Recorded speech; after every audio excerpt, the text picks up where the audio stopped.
In this series, we'll be looking at the techniques and tools you can use to develop your own creative voice within the medium of cinematography, by improving the way you light, both realistically and stylistically. This is Lighting for Cinema, A to Z.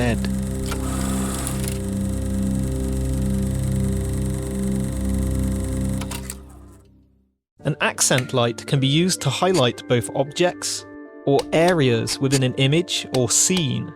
It can be decorative, functional, or a subtle way to add interest to a location. It can even be used to draw attention to a specific item in the shot. In the kitchen, we didn't originally have these tube lights under the cupboards you see in the final shot. We placed them there ourselves. We're using Nanlite's PavoTube II, a lightweight 2-foot light tube with app control. We used command strips, attaching them to the PavoTube's mounting clips. As the tubes only weigh 850 grams, these can be held in place in areas you might not usually be able to position a heavier light. Turned on. Our tubes are actually providing two things to our image: practical light, which is a light source visible within a scene, and accent light, which is helping to highlight the back walls. Both of these elements are going to help us in bringing the image together. Next, we've grabbed a PavoTube II, the 15C2's bigger 4-foot brother, and attached a grid which helps to control light spill from the tube. Attached above our scene, we now have light on our subject, the gridded tube helping to create a pool of light around him. With just the practical tubes in view, our audience has an intuitive indication of where this pool of light might be coming from.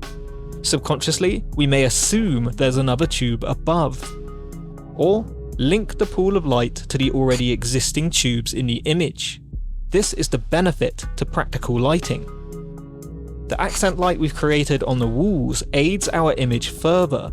If we add a few more lights to raise the shadows a little, you can see how the accent highlights are keeping these back walls from getting too flat, maintaining contrast and helping our image to feel more three-dimensional.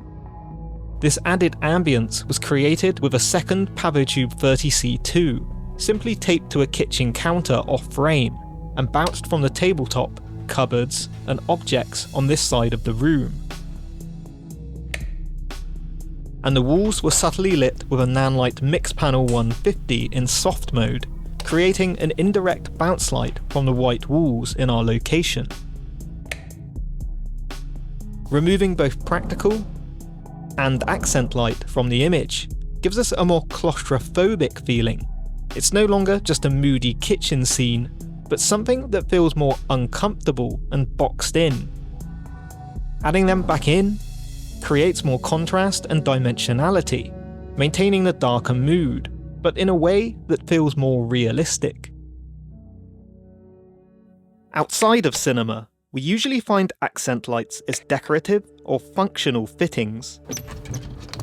And there's no reason why we can't use the accent light as a functional tool within cinema also. Here we have an accent on the shed in the background, set to a warmer colour temperature than the cool evening skylight. This was created with a Nanlite Forza 60C and a small C-clamp. Since the little 60C is small and pretty lightweight, we simply clamped it onto the edge of the shed roof, allowing it to highlight the front of the shed from above, like a functional accent light would work in reality.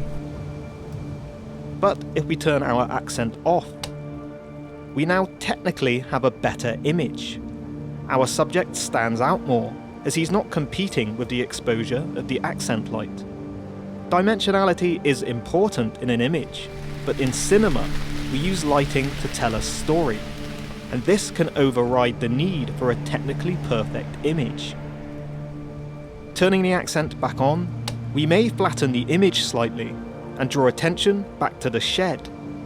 But viewing this small scene as a whole, maybe that's the intended purpose.